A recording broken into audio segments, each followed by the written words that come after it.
Omaha Beach, June 6, 1944, 6:45 in the morning. A 19-year-old private from Brooklyn hits the sand as the ramp drops. The world explodes into noise and terror. The ramp of the landing craft falls, and machine gun fire rips through the soldiers ahead, cutting them down like paper. The private stumbles forward, dragging 60 pounds of equipment through water turned red with blood. The surf feels like concrete, making every step harder. Above the beach, a German mortar crew adjusts their aim. The shell screams down and detonates just 15 feet to the private's left.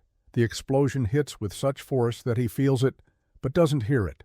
The shockwave knocks him sideways into the sand, and for a few seconds, he's sure he's dead. The ringing in his ears drowns out all other noise. He tastes blood and feels the tremor in his hands as they reach up to touch his helmet. His fingers find a gouge carved into the steel. A piece of shrapnel, the size of his thumb, had struck the helmet at over 1,000 feet per second and been deflected upwards instead of going through his skull. 10 feet away, a British sergeant wearing the older Brodie helmet takes a similar hit. The shrapnel punches through the flat brim and he collapses, dead without a sound. It's the difference between life and death, a difference of two helmets. The private would survive the war, return home in 1946, marry and have 3 children. He would live until 1998, passing away at the age of 73. He owed that life to one piece of equipment, the M1 helmet. The M1 helmet was a simple design, a bowl of stamped steel painted olive drab. It weighed just 2.85 pounds, including the liner, and cost the U.S. government exactly $2.50 to make. By all accounts, it was ugly, no sleek lines or impressive features. But it offered something other helmets didn't: protection, practicality, durability, and adaptability. Between 1941 and 1945, the U.S. produced over 22 million M1 helmets. This surpassed the number of Americans who served in the war, as helmets were constantly replaced due to wear, damage, or loss. The need for better protection was clear. The M1917 helmet was obsolete. Head wounds accounted for 25% of battlefield injuries. The M1 helmet, with its combination of simple design and effective protection, saved lives. It wasn't the most advanced, but it worked, and that's what mattered. The solution to the military's need for a better helmet came from the Army's Office of the Quartermaster General, working with McClellan Saddle Company's Metallic Materials Division. Major Harold G. Sydenham led the engineering team, though his name would be forgotten while his creation lived on. The team's breakthrough insight was simple but profound. The helmet didn't need to stop every possible threat. It only needed to stop the ones that were actually killing soldiers. The team analyzed over 25,000 casualty reports from World War I, finding a disturbing trend. Most fatal head wounds didn't come from bullets, but from shrapnel, artillery fragmentation, and debris kicked up by explosions. These fragments traveled at lower velocities than rifle bullets, usually between 800 and 1,500 feet per second, but they were far more numerous and came from all directions. This was the threat the new helmet had to defeat. To solve the problem, the team selected Hadfield manganese steel for the helmet's outer shell. This steel was unique. It was soft when not in contact with high-speed fragments, which made it easy to shape, but it hardened dramatically upon impact, making it ideal for deflecting shrapnel. The design also incorporated a curved shell, which deflected fragments away rather than absorbing their full energy. This curvature prevented shrapnel from penetrating the helmet and instead redirected it. But the shell alone wasn't enough. Even if the steel stopped the fragments, the shock from the impact could still cause severe brain injuries. To counter this, the engineers designed an innovative suspension system. The inner liner of the helmet was made from compressed cotton fabric, impregnated with phenolic resin to create a strong, lightweight plastic. This liner was suspended inside the steel shell by a 7-strap rayon webbing system, creating a 3/4-inch gap between the helmet and the soldier's head. This gap allowed the shell to absorb the initial impact, while the suspension system distributed the remaining shock, and the liner provided an extra layer of protection. Ballistic testing proved the helmet's effectiveness. The M1 could stop .45 ACP pistol rounds at distances of over 15 feet and deflect 9mm submachine gun fire at 50 yards. Against artillery fragmentation, the helmet was highly effective, stopping fragments that would have penetrated earlier designs.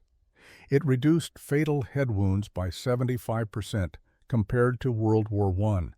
The M1 helmet wasn't perfect, it couldn't stop rifle rounds, but it was designed to stop the threat soldiers actually faced on the battlefield. It saved countless lives, becoming the standard issue for U.S. forces and revolutionizing battlefield protection. The M1 helmet proved to be far more than a piece of head protection. Its simple, practical design made it adaptable for a variety of uses on the battlefield, far beyond what its engineers had envisioned. Soldiers, faced with the harsh realities of war, quickly found creative ways to use their helmets in ways that helped them survive, adapt, and even thrive in the most difficult circumstances. In the Pacific Theater, soldiers discovered that the M1 helmet was perfectly suited for boiling water. The steel shell could be placed over a fire, providing an efficient way to heat water for coffee, sterilize medical equipment, or reconstitute field rations. In a war where resources were often limited, this simple feature became crucial to maintaining the troops' health and morale. The helmet's ability to serve as a cooking pot helped soldiers preserve hygiene and provide a sense of normalcy, even in the chaos of the battlefield. In the European theater, where conditions were often harsh and unpredictable, soldiers also found that the M1 helmet could be used for purposes other than its primary function. In instances where an entrenching tool was unavailable, soldiers used their helmets as makeshift digging tools to create foxholes and trenches. Although this practice was officially discouraged due to the risk of damaging the helmet's structural integrity, it was a testament to the practicality and versatility of the M1. It became a vital tool for survival, not just for protection from bullets and shrapnel. During the Battle of the Bulge, when snow covered the ground and supplies were scarce, soldiers found that the M1 helmet made an effective sled. By attaching a rope to the helmet, soldiers could carry ammunition and other supplies across the snow-covered terrain. This simple yet effective solution allowed soldiers to move quickly when speed was essential, even in the harshest of conditions. Another ingenious use of the M1 helmet occurred during river crossings. Soldiers found that by sealing the helmet with a uniform shirt and tying it securely, it could be used as a flotation device for equipment.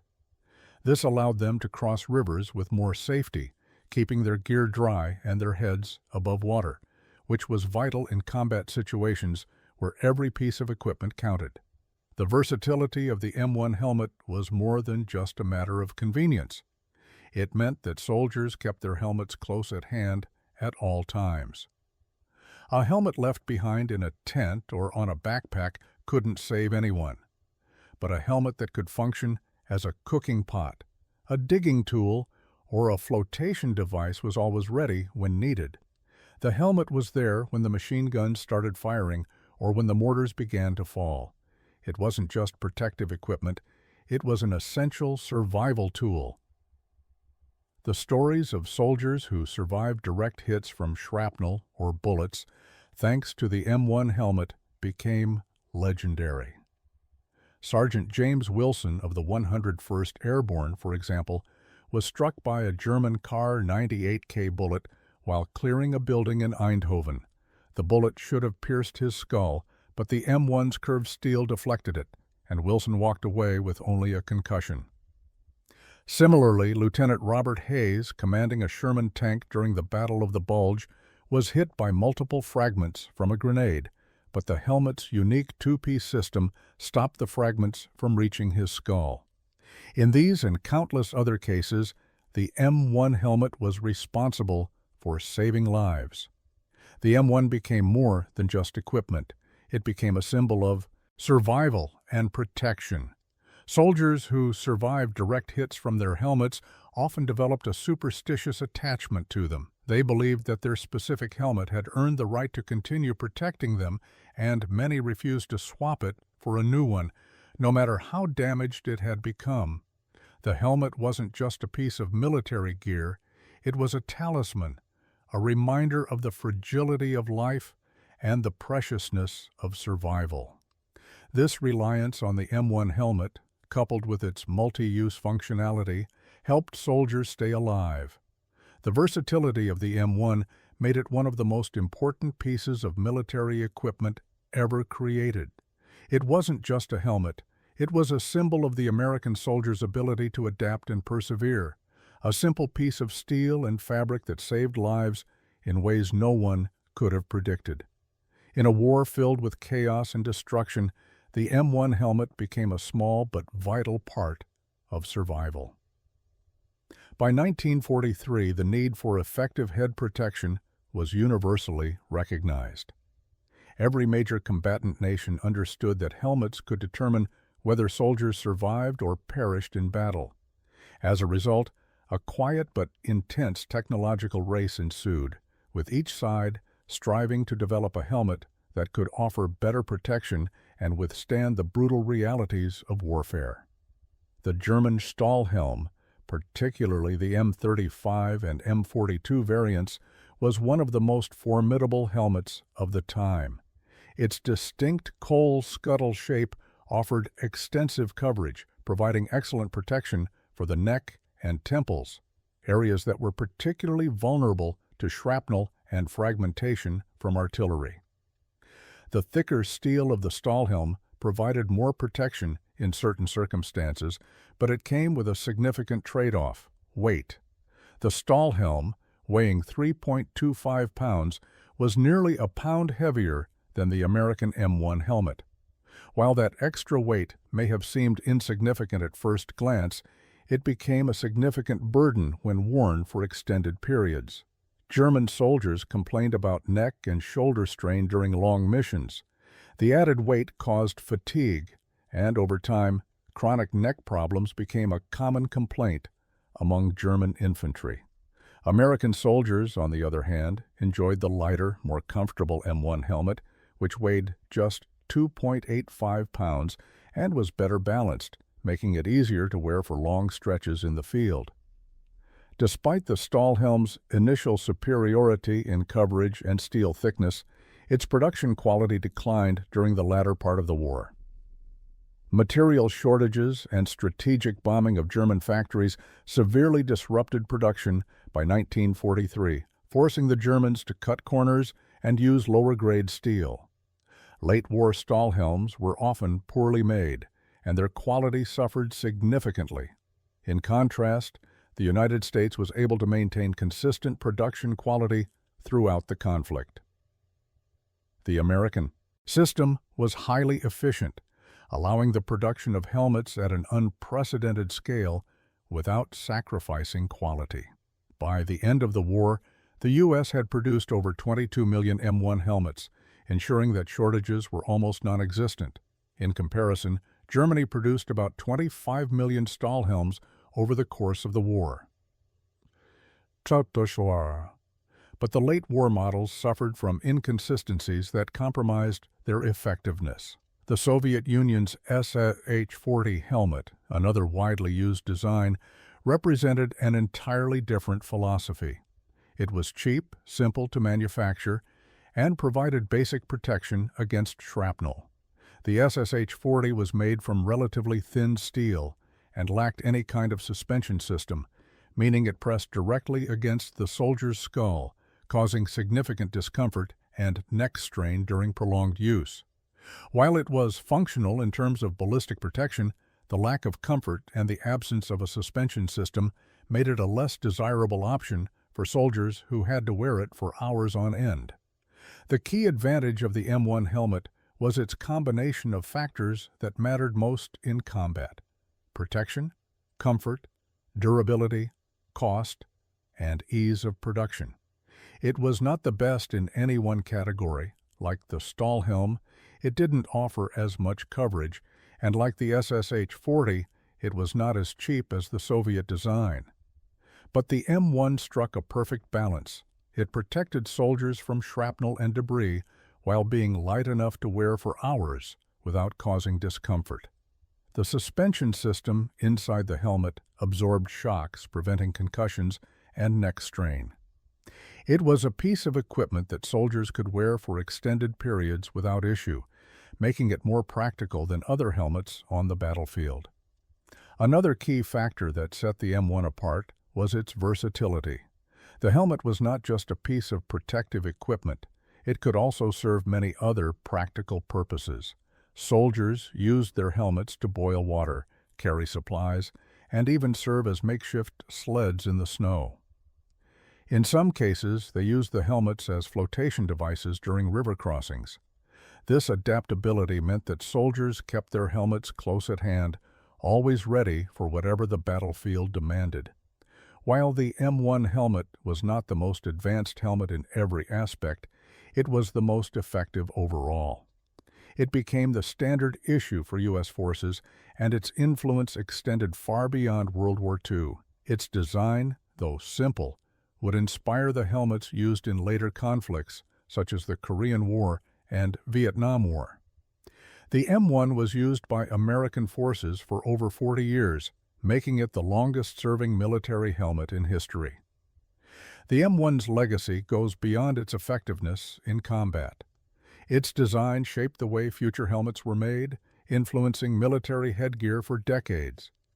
In the quiet helmet war, the M1 emerged as the victor, not because it was the most complex or the most expensive, but because it was the most practical. It combined simplicity, durability, and effectiveness in a way that no other helmet could match. The M1 helmet was a symbol of American ingenuity, providing unmatched protection and versatility for soldiers across the world.